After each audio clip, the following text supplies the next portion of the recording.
Buying real estate is one of the biggest financial decisions people make. And that's obvious, that's nothing new. But it's rarely just a real estate decision. I work closely with real estate professionals, and this is what I've seen. And what I've seen repeatedly is this. Most clients don't lack income or intent. They lack financial structure. So today I want to explain the 5 biggest gaps a financial partner helps address alongside a real estate agent. Right? And what I'm getting ready to say, this is education, it's not advice. The first gap is that clients focus on the purchase. Clients going to focus on the purchase, not the full financial impact. Real estate agents help clients, focus on, location, right? Price, and the monthly payment. A financial partner helps zoom that picture out and ask, how does this impact cash flow long term? Like, what other obligations are changing? And is there margin left after closing?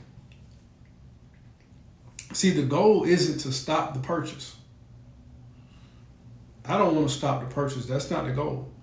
It's to make sure the decision fits the rest of the client's financial life. The second gap is income is considered, risk is not. Most buyers, qualify based on income, but income is fragile. A financial partner helps clients think through what happens if income is disrupted through life stuff, right? How obligations continue even during life events, and whether the household can absorb the different shocks. Real estate creates responsibility. Financial planning helps manage the risk attached to those responsibilities. So the third gap that I noticed is protection is treated as an afterthought, right? After closing, the client often will say, right, I'll deal with protection later, right? And we all know later is where the problems show up, right? A financial partner helps clients understand, right, why protection supports ownership.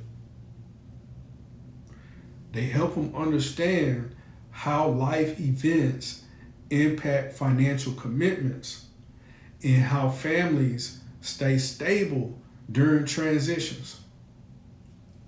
So what I'm saying, right, this isn't about fear, right? It's about preparedness. The fourth gap is that there's no ongoing financial review after the sale. After the home is sold, it's done. The real estate transactions end, right? But financial responsibility doesn't. A financial partner provides the periodic check-ins. They provide the reviews after life changes and clarity as goals evolve. Goals are going to change after they purchase that house, right? So that continuity adds value long after the keys are handed over from the real estate agent to the buyer. And the last gap that I noticed, that clients lack a coordinated financial teams. Most clients work with professionals in isolation or separate, like you have the realtor, you got the lender, you got insurance, and you got tax, and they're all working separately. A financial partner helps connect the dots, right? They help, right? Like ensuring decisions, work together instead of against each other. We all know if you play sports, right? Coordination reduces mistakes. Systems reduce stress. And from my standpoint, this partnership isn't about overlap. It's about leverage. When real estate professionals and financial professionals collaborate, it's very clear, right? Clients make clearer decisions. Risks are addressed earlier, and long-term satisfaction increases. Everyone wins when clarity comes first. So to close it out, great real estate decisions are supported by strong financial foundations. And that's the role of a financial partner. That's the role of a financial partner. Not to replace the realtor. We could never replace the realtor, but to strengthen the outcome for the client.